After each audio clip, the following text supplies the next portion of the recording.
Welcome to the Real Mama Pod. I'm your host, Devin. And I'm your host, Kendra. We are real moms. Sharing real experiences. The things people don't tell you.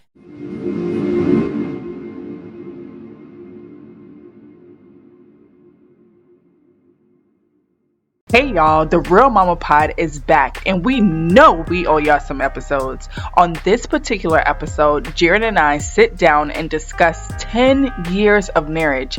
And with that, we have a surprise for you all. That's right, everybody. We will get a sneak peek into the miniseries inspired by the Real Mama Pod called All Jokes Aside with Uncle Real. We're going to delve into life lessons rooted in the Bible and wrapped in humor. So get ready to laugh, learn, and be inspired as we look at the lighter side of profound truth. When you think the mental load is a joke. My wife stayed talking about the mental load. I thought that was slang for like a bad headache. I don't even think it's real. Nah. You don't think the mental load exists? Then why is it that she knows my birthday, your mama's birthday, your boss's birthday? Meanwhile, you can't even find the remote. And the mental load isn't just remembering stuff. It's reminding you 15 times because your brain obviously works on a 5-second reset. Carrying the mental load means she's running a household calendar all in her brain, and you surprised Christmas came around again. See, that's what's wrong with you young boys. Open up your Bible. There it is, plain as day. Galatians chapter 6, verse 2. Carry each other's burdens, and in this way you will fulfill the law of Christ. Now, this reinforces the idea that in a marriage, partners should help each other manage responsibilities to include the unseen emotional and mental work. All right, maybe the mental load is real. Still think the mental load ain't real? Let your wife drop it for a week. You'll be trying to figure out if dish soap can be used as shampoo and conditioner. Hey mama, hey! Things are looking a little different today. So if this is your first time listening, I'm your host Devin, and I'm missing my co-host. But I do have my lovely husband with me, Jared Grace. Hey there.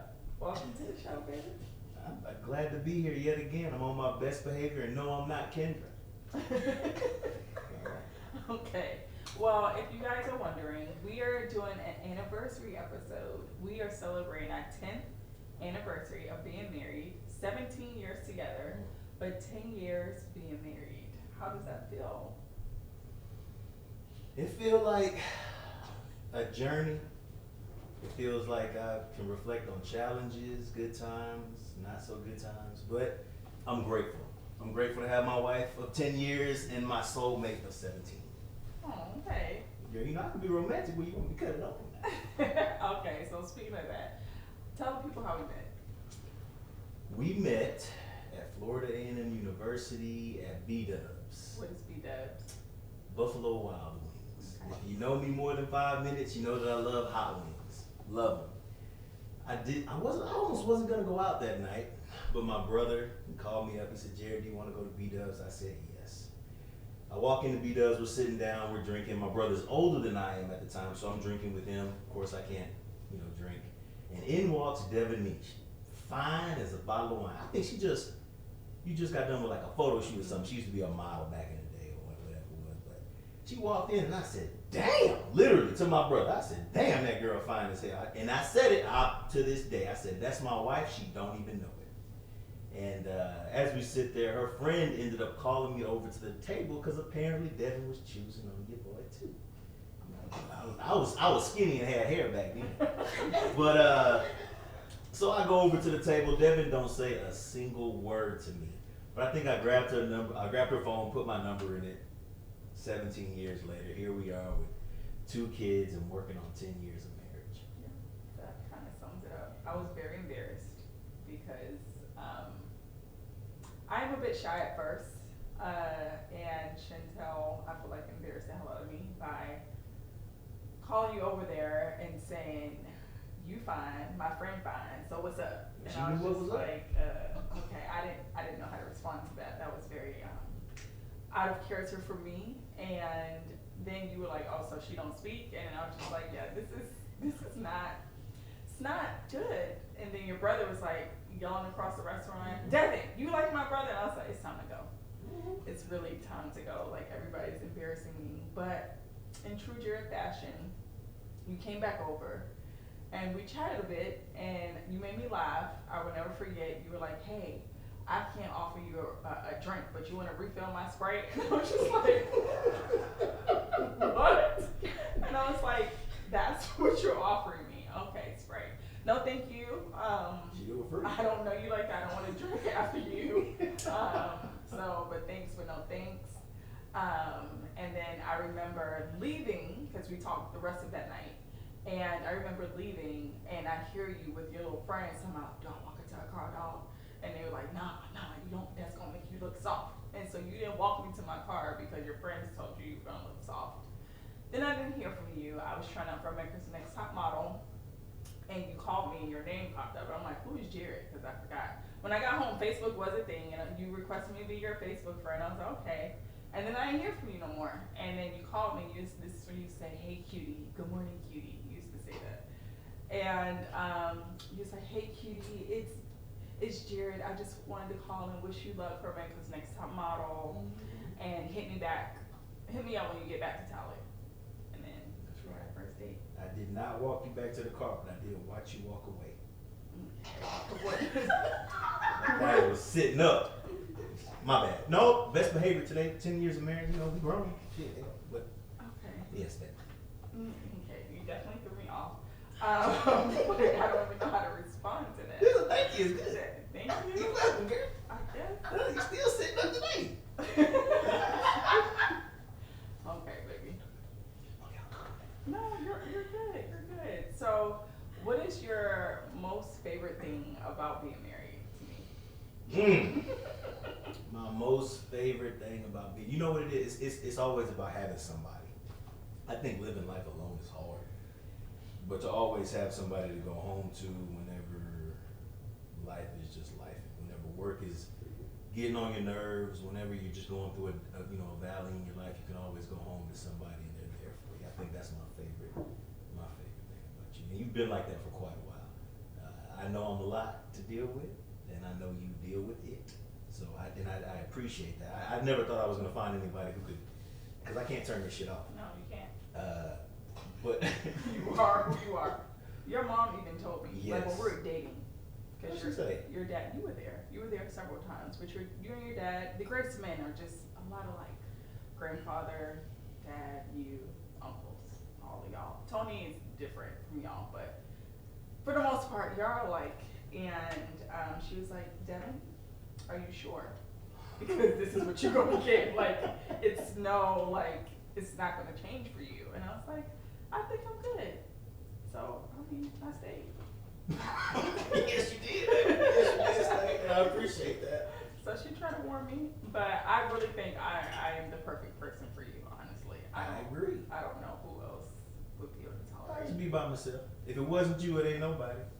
Yeah. Just be by myself. So I want to talk about something real quick. On our way to coming to record this weekend, we had something, for me it was traumatic, happen to us.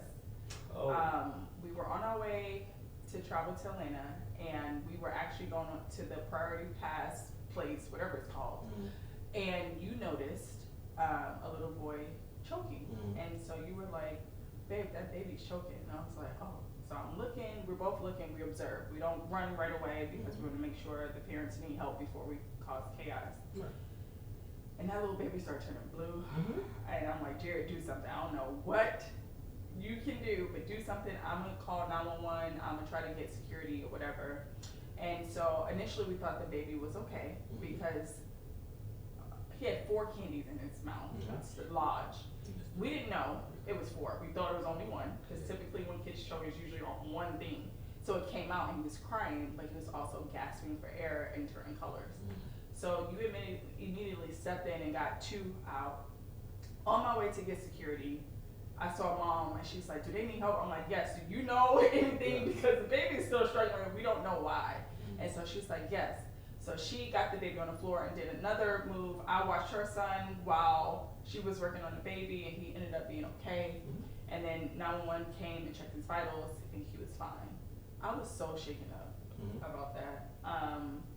But I just want to know, like, how did you know? How do you know these things? Like, how do you know to look around? Like, I feel like my situational awareness is just not like yours? Like, Mhm. how did you do that? So I'm in the military. Mhm. And if you know, if you've seen that show before, I'm in the military. I'm not, looking around and being aware of your surroundings is a part of the job, but so yes, I saw a kid who was choking, but the dad was working on the kid, but I don't think he was having success. And I could see it in his face, like he was worried. He was, when a dad gets worried about his child, you want to kind of let him handle it. But he looked straight at me. I gave him a thumbs up, like, is everything okay? And he said, no, I need help. Please help. So I went over there. I didn't know what the kid had choked on, but so I turned him on his back and I started to do, hit him on the back. Then I had to do chest compressions, and two pieces of the candy came out. So I thought he was good. But when he stood back up, he started gasping and turning colors, and I started to panic myself because I'm like, I asked the mom, what's in his throat? And she just held out the candies. So we didn't know how many pieces of candy were in there. At that time, I kept doing the chest compressions, and he was trying to gag it up, but it wouldn't come out. And I don't know what the mom did, but she did it really quickly. And the last piece had come out. But in terms of your question, how do I do that? I don't know. I just do it. Like when I'm in public places, you just have to look around, because with all the stuff going on right now, like you want to protect yourself, you want to protect your loved ones, and distractions are everywhere. I think it's made to be that way. If you're looking at your phone, if you're looking at an iPad, if you're daydreaming, I think you're going to miss important things, which I'm glad we didn't miss at that time because we were able to help and help the kid. But you were clearly shaken up about it. I mean, we went to get a drink and we were fine. But I'm glad we were able to help I'm the kid. still not fine. That was sad. I'm glad he's okay. Don't get me wrong, but in that moment, like the mom after the fact, she was crying. She was thankful. But I imagine our kids, and it was so crazy to see how many people didn't stop for me. And again, maybe not wanting to help, but not knowing what's going on in their surroundings. Not knowing what to do. Yeah, or just not seeing what's happening because they're in their phone or on the iPad and stuff like that. So, yeah, I guess just be more aware of people.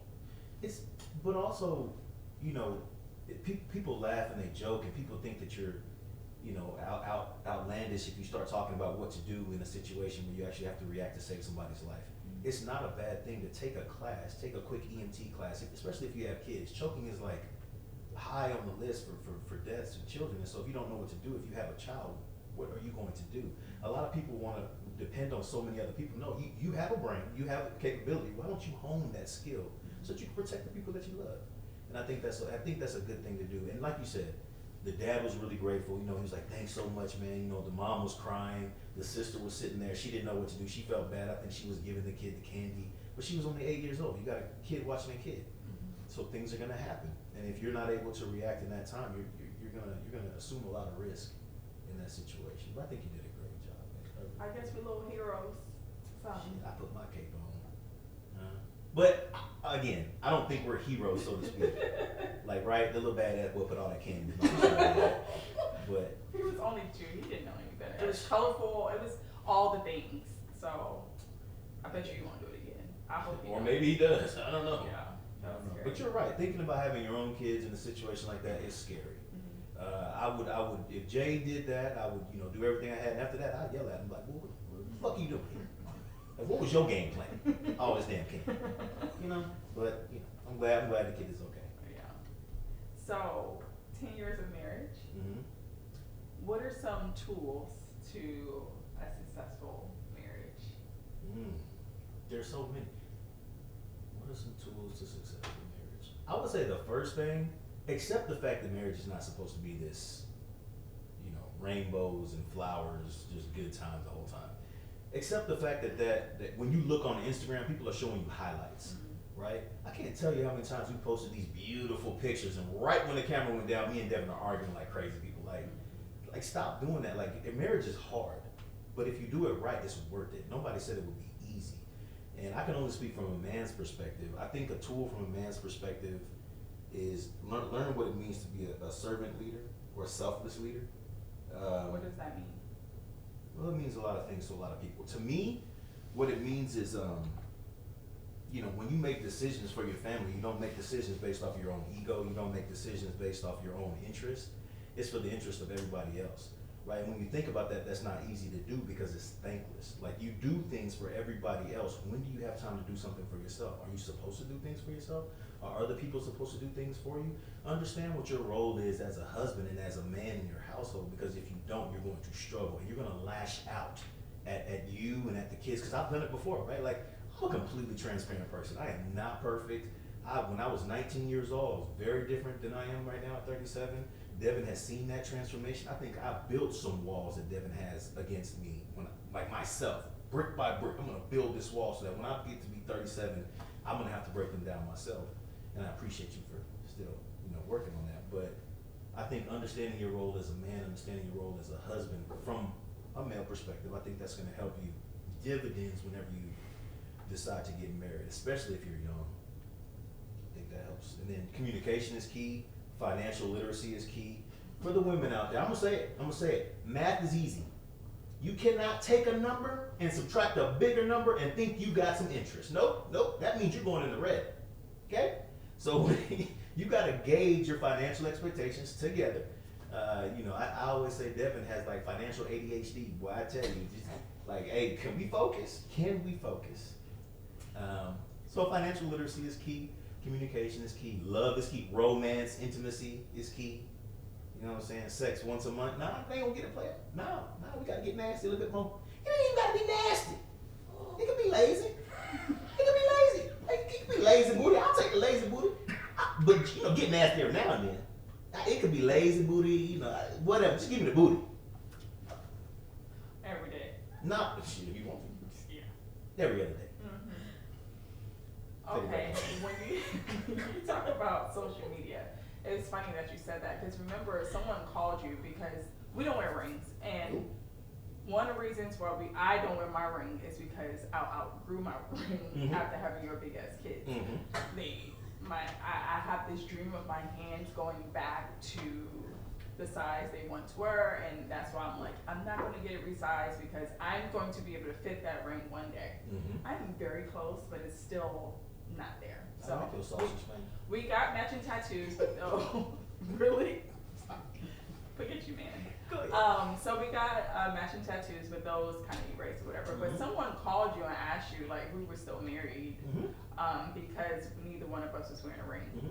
Something I had to accept from you because of your job, the type of ring you initially had, it just wasn't sufficient. Like, it was getting caught, things like that. Transitioned to the rubber ring, and then it was like breaking you out and all that stuff.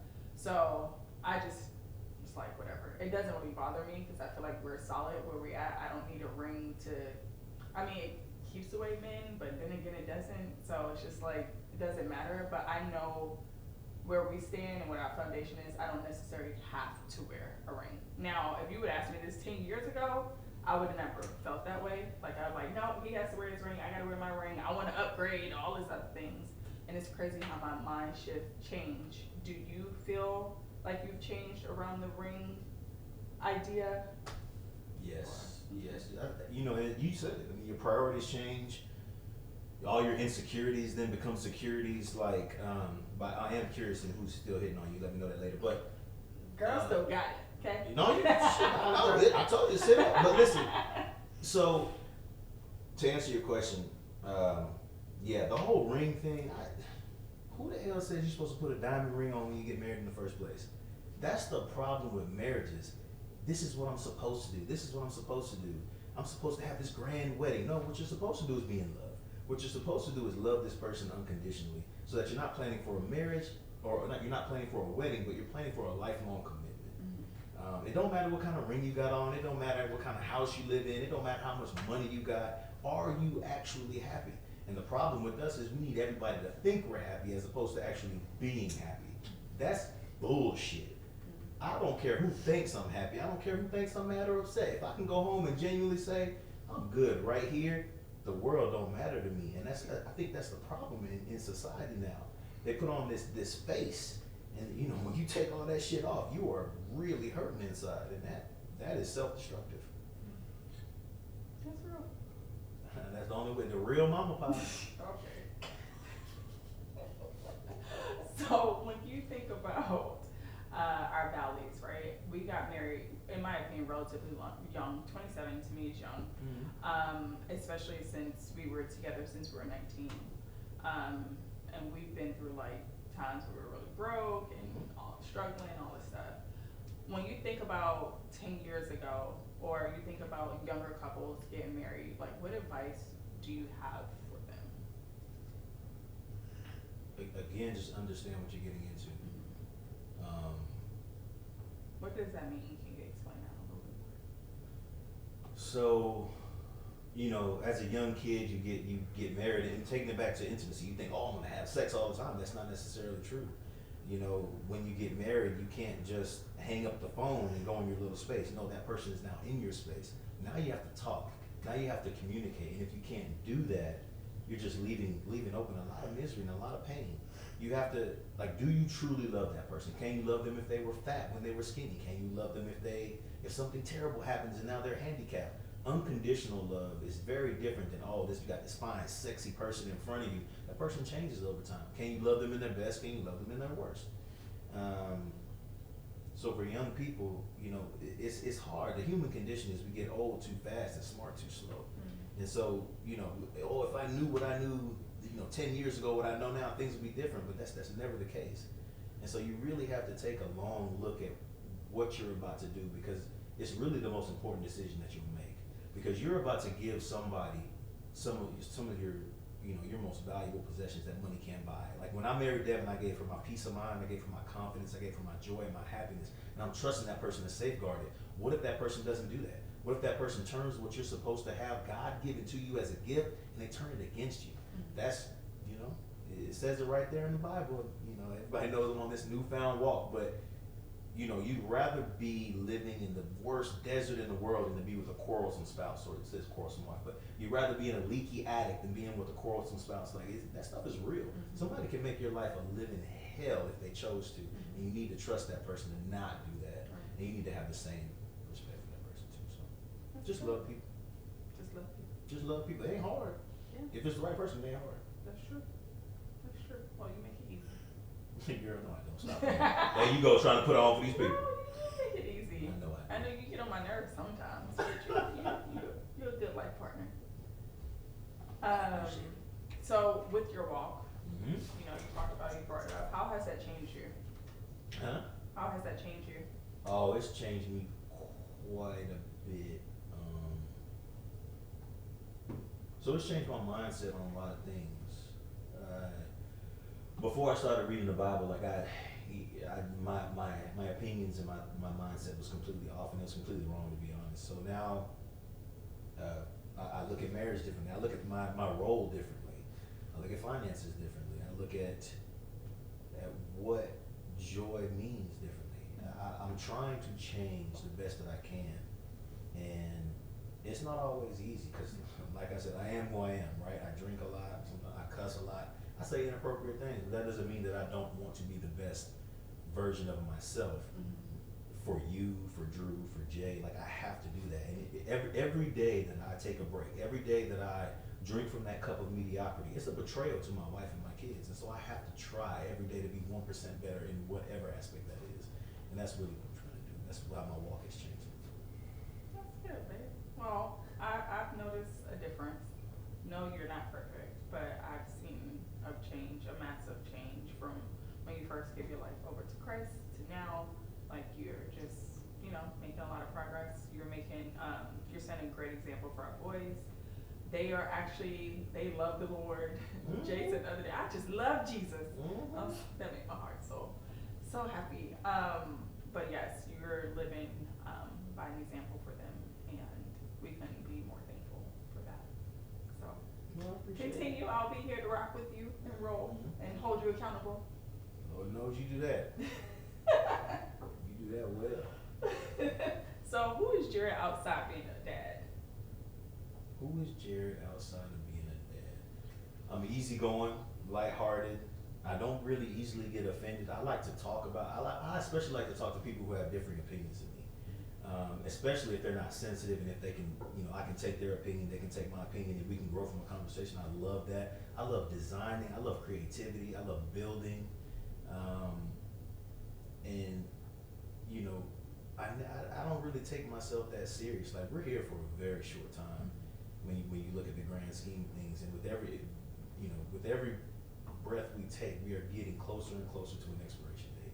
Once you accept that, you just gotta enjoy every moment. It don't matter where you are, just enjoy the time. Don't worry about tomorrow. Don't worry about yesterday, because all you have is right now, and nothing else is really promised. So that's just me in a nutshell. That's good, baby. That's true. Mm-hmm. That's a good perspective. So, speaking of that, I think there's been a lot of light,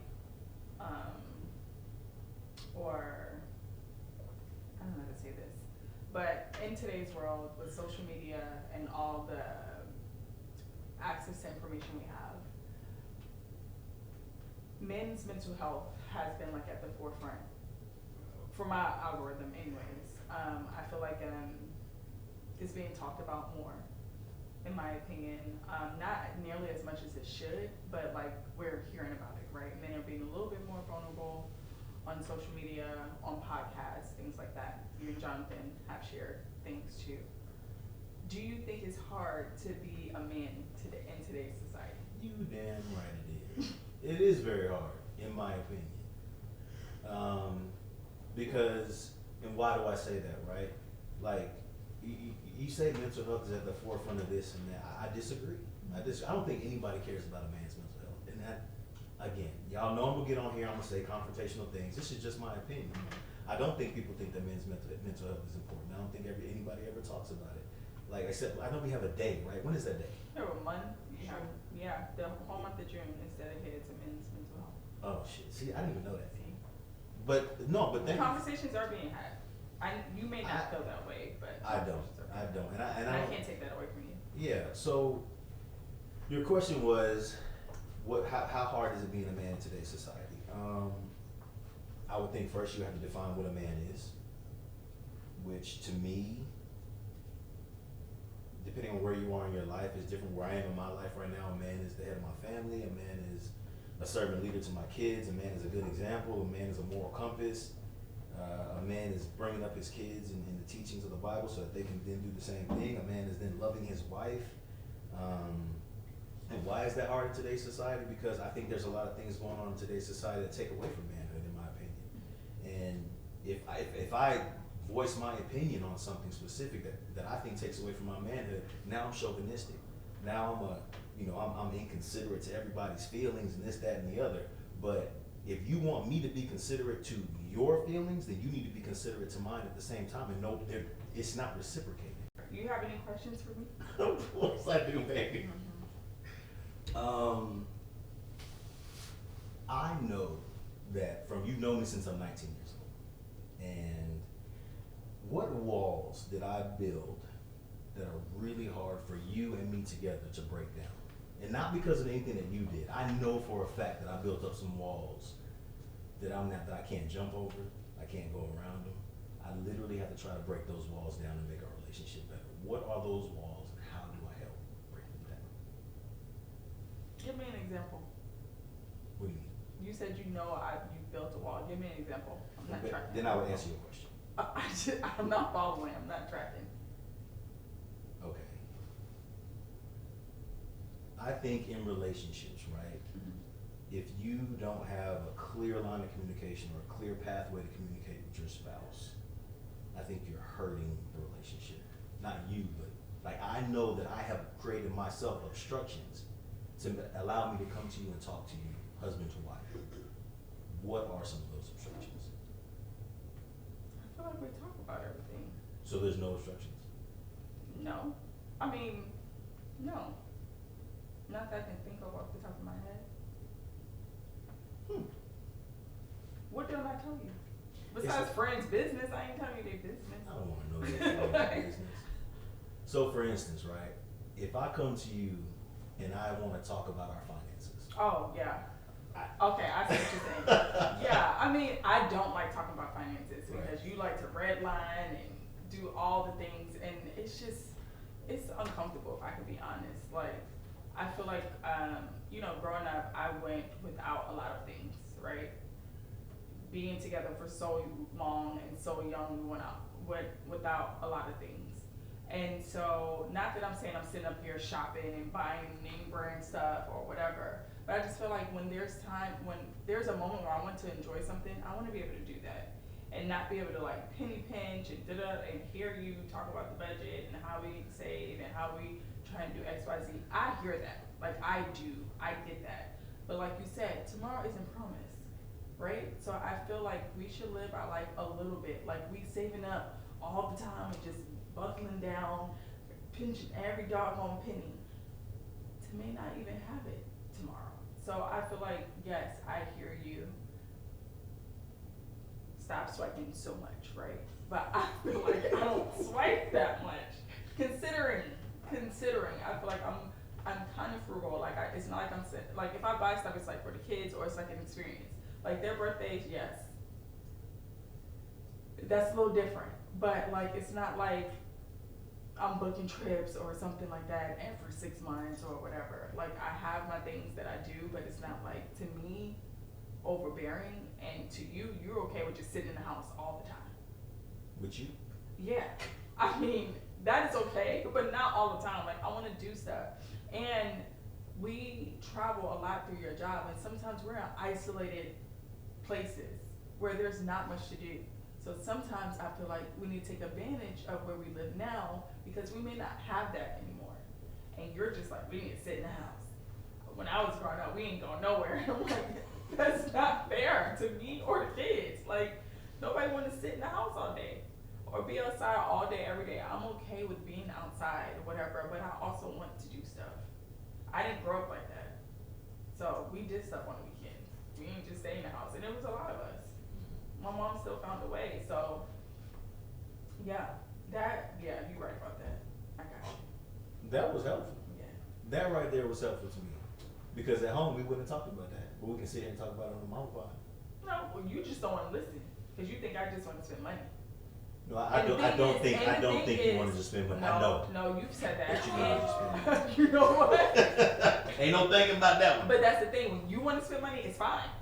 And you want to say, oh, well, I don't spend money as much as you do. But when you want to, it's on expensive things, okay? On things we don't need. Like, we don't need 10 blow-up mattresses for camping.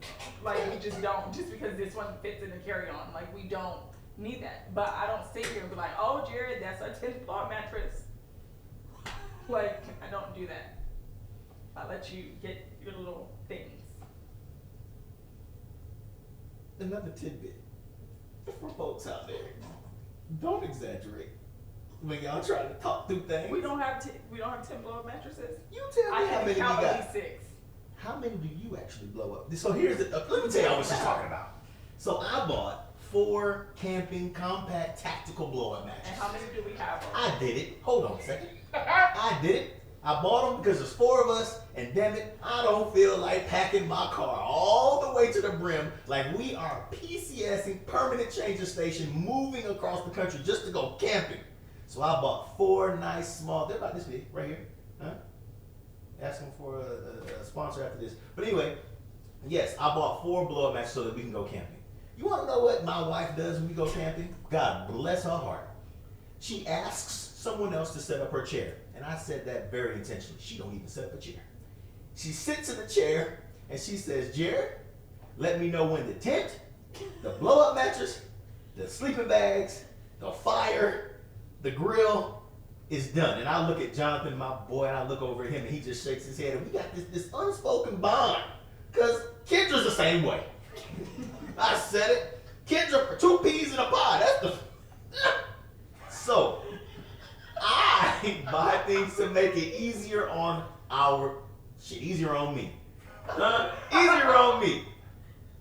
So, correction. The boys already have 2 blow-up mattresses that you bought from camping. How big are they? Okay, they're just as big as the ones you just bought. That's true. 1. No, that is true. 2, we usually sleep together on the queen size blow-up mattress. So therefore, we did not need that blow-up mattress, but you bought it because you wanted it. Mm-hmm. I don't sit here and be like, oh, Jaren, did you look at the budget? Did you deduct? Did you subtract? Did you multiply by 2? I don't do that. Did I multiply by 2? I don't do that. I let you live, bruh. You wanna? I really let you live. Listen to what she just said, America.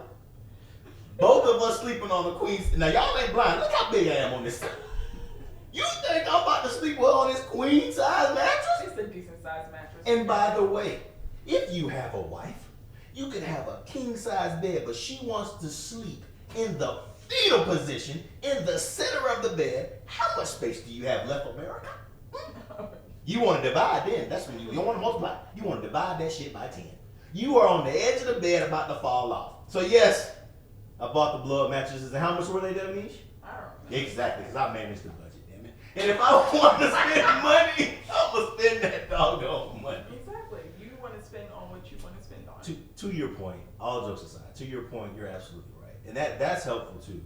Because yes, when I see something that I want to buy, I do buy it. Oh. I do buy it. But I will say that it doesn't happen every day for me. Amazon contacted me directly. Jeff Bezos called me. You are dark. Hey, you want some shares? You want some shares, I have Jared? not been shopping at Amazon. I don't know who Devonish Grace is, but damn. You were telling stories. You right, baby. Because I've cut off. Hey, Jeff. That is not true. Anyway, yes, you spend money on what you want to spend money on, and you want to dumb down my expenses. I don't appreciate that. So that's why I don't. I just feel like whatever. When you talk about expenses and you come with your little sheet, that's actually helpful, right? So the wall that I have built up is one of double standard almost. That's fair. So, I would ask in another setting to just define double standard, because $100 versus how much did you spend money on? I would say it's not necessarily. but a lot of times you count like groceries as me spending money. That is not anything for the house. Why does Jay need them expensive ass snacks? Because I'm Get him them 50-cent fruit snacks and we can just make it a they day. don't have clean ingredients, and that's why I'm trying to. I've been reading all the labels. You so see how big I am? I grew up on them clean No, ingredients. you did not. What I grew up on, baby. Things that we used to eat that's not good for us. And I'm not giving that to our kids. So yes, their snacks are more expensive now. That actually is a good segue into my next question. In today's society, when we have more access to more information, and it has a significant factor in the way that we treat each other and the way we treat our kids. How do you manage that information and implement it into our marriage and for our kids? That's a good question because I be cutting everything. I can see something and it says that it causes this or whatever, and I'm like, we can't have this. And not having it, we can't have it no more. And I've been extreme with that. Girl, that's growth. Can we drink to that? Sure. Can we drink? You've been extreme. Say it one more time for the folks that might have missed it. You've been what with that? She sent me something y'all that said oxygen causes cancer. I did not. Do I not breathe? I did not. Okay, I did not. Oxygen. So I've just been more conscious about the things that we have in our house. And I've been mixing a lot of things. You've been feeling it, the boys have been feeling it, but I actually like the changes. And a lot of this stuff is toxic to our bodies. I don't want to put that in our bloodstreams. If I can help it, like we can't cut everything, right? But if I know something is actively harming groups of people, like why would I introduce that to ourselves or our kids? And then I want to start teaching them like to look at ingredients. So when they're on their own, they know already, like it's already a standard versus us trying to undo and figure out, So I'm not going to budge on that. I'm sorry. But that right there is what I love about you, right? Like, you know me. I'm going to say that's not that serious. I'm going to say, babe, are you doing too much? But you will not budge on that. And at the end of the day, I do see a change in my boys' energy, in the way that they sleep. And I think it is a factor to, it can be attributed to what they're eating. Even the lotions, what'd you say? I said keep breathing. The oxygen won't cause you. Stop. The lotions, detergent, all that stuff. Like you just gotta read labels. So I know I've been extreme, but it's what it is. I joke around a lot, right? But I do think it's important especially for dads, because man, we're just different. Like we don't care about shit. as long as nobody's, everybody's breathing, everybody's doing good. But I do think that moms do bring that, and maybe I shouldn't just, generalize it like that. I do think in our relationship, Devin brings that added knowledge, and I love you for that. I really do, because we do have a lot of health issues in our family. You know the issues that I have in my family. You know the issues that you have in yours, and you've taken the time to do the research to try to make sure that we are in the best health that we can for each other and for our kids. And so I appreciate that. Well, thank you for that. Mm-hmm. That shit's more expensive. It is more expensive, and you get less. But say that one more time. It's more expensive, and you get less. Therefore, you have to spend. And that little sheet turns into a big ass sheet, big long sheet. But that does not count as me spending money. That is part of the house. That has nothing to do with me. So I don't know if we should go. I don't think we should go into the line on what you spend money on yourself on. You see how you roll them eyes? Because all right now. What's your next question? Are we almost done? Mm-hmm. Already? Yeah. It's therapeutic. I like talking to you. Okay, I like talking to you too, though. Yeah. All right, what's your next question? Okay. My next question. How do I word this? If you had to give any advice to a aspiring wife, a current wife, or a wife who's been in that role for 10 years on intimacy and how to keep it spicy, what would you tell that young lady? Yes, I know you're a tired girl. You're tired. Life is hard. Especially if kids in the mix, and if you're in a situation where you're like taking care of your parents, if you're a working mom, you got your husband and all that stuff, you do have to get creative, because sometimes that's the last thing on your list. And I feel you, I understand. But they also have needs, right? So sometimes having that conversation or just initiating, I think I struggle with that, like initiating. I mean, if you ask, okay, but like me actually be like, come on, let's go. Like that's not really me, but I know you find joy in, like you like that. You like me to initiate. I want you to be into it. I know. I know from experience. Yeah, so don't be afraid to like initiate. And men are simple, so you don't even have to do too much to get them excited. So, but if they feel like you're into it, like Jerry was saying, words and saying things, implementing little things to just tease them a little bit, like try to do that. I know it's hard, but if you have to make that mental note, just make it and try to do it. Don't put them on the back burner.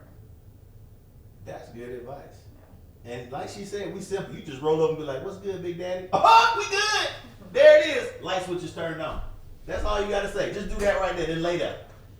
Not necessarily just lay down, but. And my last question, because you said we run the show on time, and I ask you this every time I think I've asked before, but from the last time we spoke, what can I do personally to make you feel loved, supported, and secure? I think Me specifically. I think right now where I'm at in this stage of life, like just really picking up where things are left off. For me right now, it's a lot of unfinished things because there's so many, life is happening. So I have to tell, even in my job, I have to tell so many people what to do, telling kids what to do, telling doctors, like requesting information and all that stuff. Like, I'm tired of I just need somebody to see what's wrong and just do it. That's what I need. That's fair. So, yeah. That's how you can be supported. How do you, and loved and everything else? Secure? Yeah, right now I just need acts of service and just keep picking up around the house and cleaning up. I feel like that's one thing that's kind of like by the wayside right now because there's just so much going on. But you have stepped up with like helping me clean up and stuff. So, or you could just get a cleaner. Yeah, I know you ain't doing it. So. But if I decide to serve you sexually, Jared, is that the same thing? I just need to know. Inquire. I said clean up the house. What got to do with sex? I'm just saying. You said acts of service. Okay, cleaning up the house. So you don't even. Physical touch is dead last on my list. And number one on mine. Yes, I know. You made it. I can just serve you in all kinds of ways. I don't want to be served like that. Dang. I want to sleep. But I got you. You do. Yeah. You do. Christmas coming up. All right. That's all. That's all. All right. So if this is your first time listening, we have a segment called Mama's Juice, and Mama Juice is Kendra's favorite segment. And usually she creates a cocktail for us, and we drink it. So today we are having this is called the Amazing Graces. Did Kendra make this? She made the drink, yes. I was wondering why I'm so damn bitter. But go ahead.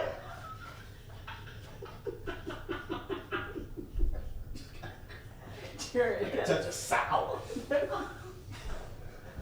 Smell funny. But go ahead, please. this is not nice. You right. You need to apologize. This I'm drink- so sorry.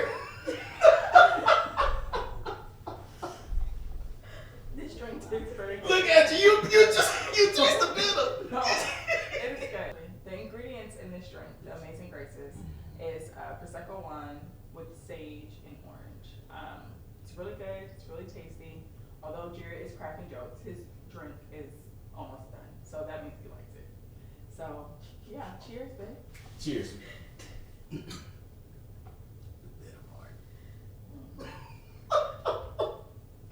So the next part of our segment is Mama's Corner. So that's our opportunity to connect further with our guests or with our listeners. Typically, they can write in. If you want to write into Mama's Corner, you can write in at mama@therealmamapod.com. And so for Mama's Corner, I'm going to give that to you. Oh, shoot. When you can ask me or we can respond to an additional question. So I just have another question for you. Yeah. Okay. Or for us to answer. You know, how hard is it to be secure enough in your marriage to where you can outwardly project your insecurities and the struggles that you're having? Like, how hard is it for you to just be honest about where you are as a woman, as a mother, as a wife? And where did you find the confidence to do so? If you do have it. Yeah, I think I'm very vocal. So Very. something is bothering me. The impulsivity in me, like I have to let it out, or I'm going to like be angry, or treat you differently, or things like that. So, that's not really an issue for me. Even though I'll be like, you know what, don't worry about it. I'm fine. Like eventually, I'm going to tell you. And for me, I have to release that. If not, like it's gonna transcend into everything that I do, and it's not going to be healthy. So I've been like that since I was little. Like I've always told people how I felt, and I'm able to do that even though we may not always agree. You give me most of the time a safe place or space to articulate my feelings. If I have an attitude, you're not listening. That's what I mean. So it's just very hard sometimes to be calculated.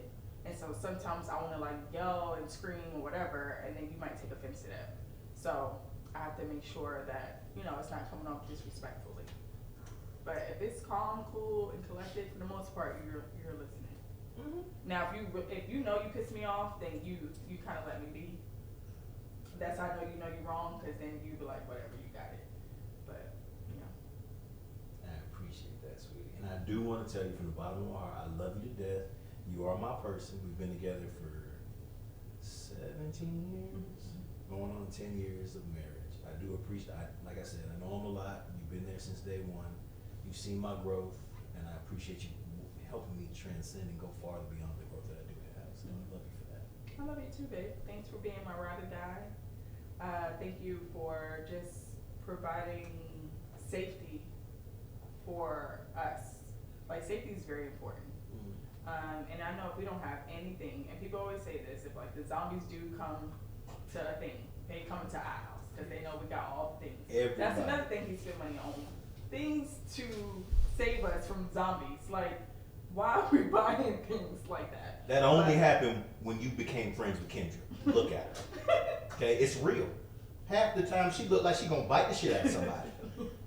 Next thing I'm in. My friend is not here to defend herself, so do not talk about her while she's not here. You right. However, Look at the Twitch on the next episode. whatever. Yes, so I appreciate you for making sure we're always safe.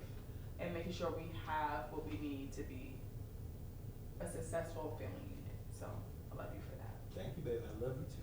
All right. Well, until next time, mamas and